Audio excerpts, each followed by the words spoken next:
the great state of Texas, it's known for many things. It's known for its barbecue, guns, and of course barbecue. But one of the most important things that people hardly ever notice is car culture. Now I know what you're saying. Behind me is a great specimen of German engineering. It's the Audi A7. And here, I'm in the middle of nowhere. I'm here to talk about the lifestyle of living and experiencing a modern day spaceship. My name is Omar and welcome to Life with a Spaceship.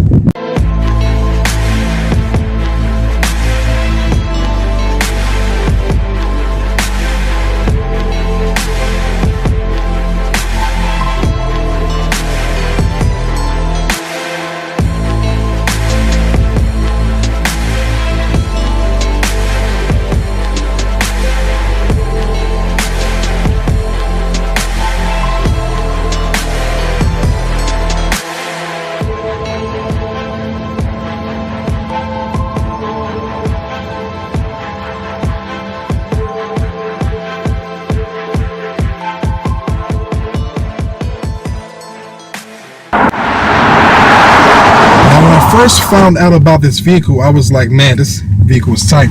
And I originally wanted to buy it for my wife, and I showed it to her, and she was like, I don't like it. My wife likes American muscle. She likes Camaros, Challengers, Chargers, Mustangs. That's her preference.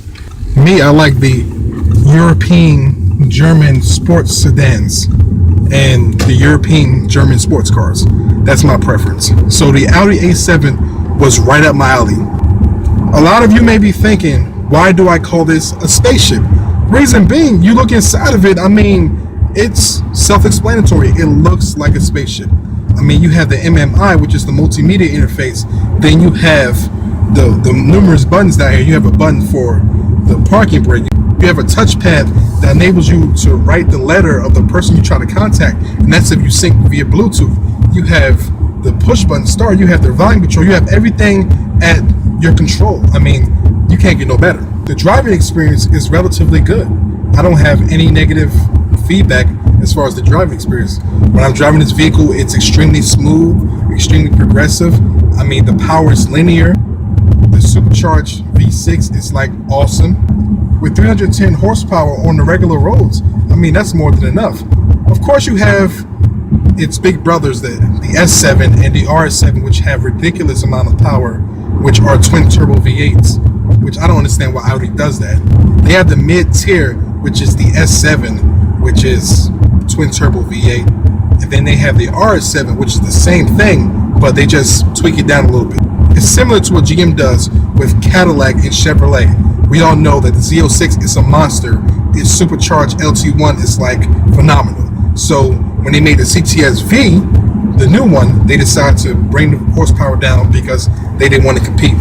At the same time, the RS7 is phenomenal too.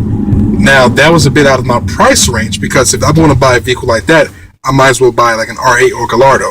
I just like the overall comfort of this vehicle. I mean, it's extremely comfortable. It feels like I'm sitting inside of a living room, and you can't beat that. And for the price, you get what you pay for, and that's a good thing. Whereas, here's some of the other vehicles I've owned. I've owned a 2003 Cadillac CTS. I mean, I thought that was everything when I bought it. And I bought a 2007 Cadillac Escalade EXT. I was all into Cadillacs because that was my true introduction to luxury cars. Now, the CTS was my first Cadillac. I loved it. It had a decent amount of power until I found out about the CTS V. I was like, hold up. So, I mean, I never owned a CTS V. I wanted to get one, and then they created the newer version.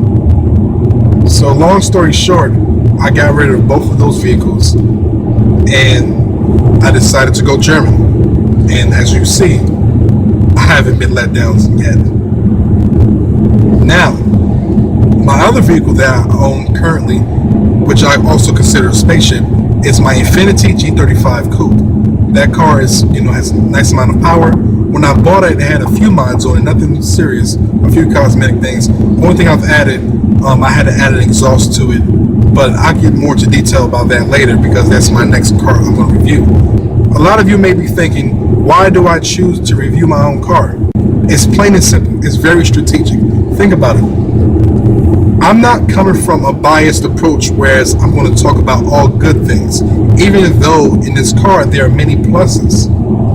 I'm going to talk about the realism of owning it. So if any of you are interested in owning one, you can buy one and feel comfortable and confident that you made the right decision. I told my wife when I buy things, I buy it for the feeling that I get by knowing that I bought something that looks good, that performs well, and that fits my taste. I'm not going to spend any type of money, I don't care what the amount is, on something that I'm going to regret. Owning the vehicle's overall experience, you want to be engulfed in it. You want to be embraced. You want to be able to sit in the vehicle and say, this is it. So as far as passengers, my wife sits in the passenger seat, and my daughter, she sits behind me, kicking my seat every single time. Her feet, it's not long enough to hit the floor, so she kicks my seat every single time. And also she kicks the controls back here for the heat and the AC.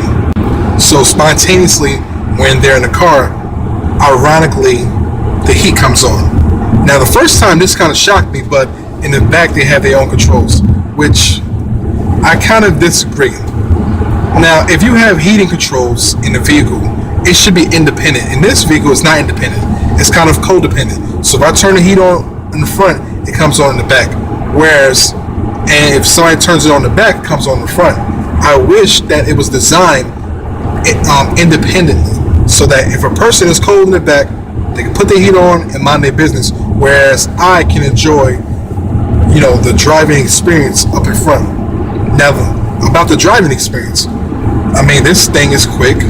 This car is not meant to go in a quarter mile super ridiculously fast. It's not designed for that.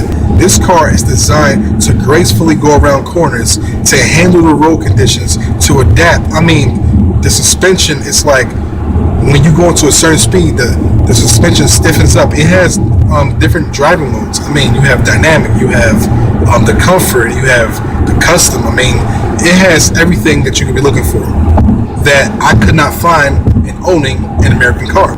As far as the upgrades, I'm going to add some subtle upgrades, a few cosmetic things, nothing too flashy. I'm going to get the supercharger pulley upgrade from APR, as well as the tune, and also their TCU upgrade, which adds, I believe, launch control and some other things. It's more on their website, you can check them out, but they are the leaders in dealing with Audis in their performance. They do so many great things. You should go check those guys out. And because I'm in Central Texas, they're like literally down the street from me. If you compare this car to a CTS, or if you compare this car to a CTS or even a Chrysler 300, I didn't mean to laugh. Sorry for all you 300 owners out there. I just had to laugh. But if you make that comparison, this car leaps over it, not only by leaps and bounds, but like by mountain distances. If you know what that means, if I have to give a proper analogy, it would take Superman and the Flash to try to catch up to where this car is already at. So the American cars have a long way to go.